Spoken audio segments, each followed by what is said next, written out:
What's up, everyone? I just got this in the mail. It is the back button attachment for the PS4 controllers. So basically, this is it right here.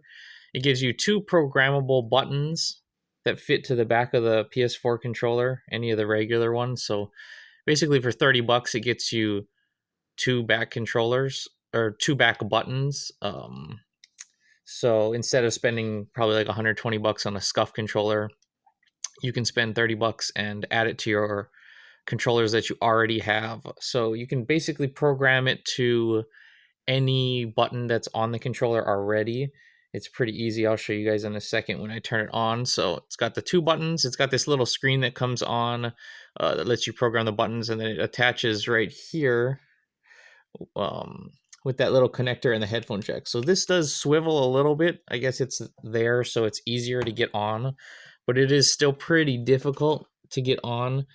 I had a little bit of trouble. It seems like it really should be easier, but so you just kind of line up the headphone jack, and then it's rubberized on the back, so it does grip the controller a little bit, so you do kind of have to push pretty hard, but it does slide right on like that. And then there's also a headphone jack on the bottom, so you can still use that even though it's using that for the connection. And the ergonomics is pretty good.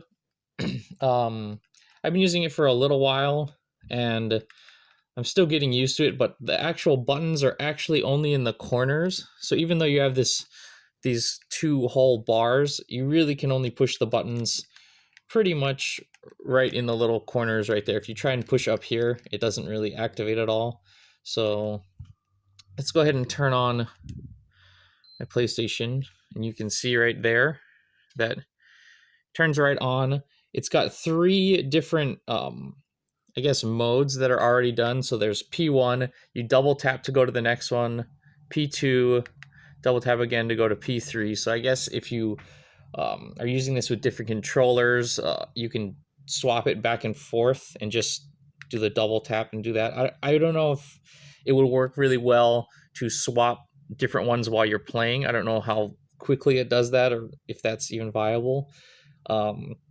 And to change the actual buttons, you just basically, right when you're on the one that you want, you hold it down, and as you can see, you'll see it'll start flashing, and there's a little bit more. You can see a little bit of the extra buttons. So you just tap the button that you want to change, cycle through what you want. Let's see. So if you want triangles, leave it there, and then same with the other one. You can go, has all the buttons, and you can also have it to not push any buttons. And then when you're done, just push the center one again, and it's locked in. Then you're good to go. And then the screen actually just goes away, so it doesn't waste any battery life. I haven't tested it too long, so I don't know how much more battery it'll drain than regular, but it feels pretty good in the hand. If you're going to use them with either your ring fingers or your middle fingers, depending on how you play, it's pretty comfortable. It's not the most comfortable, and the thing that I don't like as much is I think the buttons are a little bit harder to push than some of the other buttons. I don't know, it's a little different.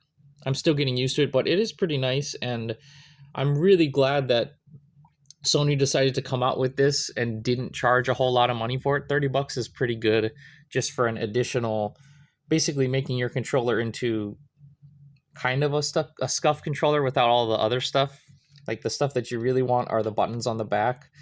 And for those of you who don't really know, it's basically so you can keep your thumbs on the sticks without having to move your thumbs over, say, to jump or to crouch or whatever. You can keep your fingers on the sticks and then be using the back buttons to jump and do other stuff. So basically keeping your fingers on the sticks more often. It really works really well for first-person shooters, other kind of shooters, things like that. So yeah, that was my review. I'm pretty happy with it for 30 bucks. I think, if you have 30 bucks and you really want to step up your game and you already have controllers for the PS4, which you probably already do, I would just say go ahead and pick it up. So I'll leave a link in the description to the Amazon link that I bought it with. So all right, that's it. Thanks for watching.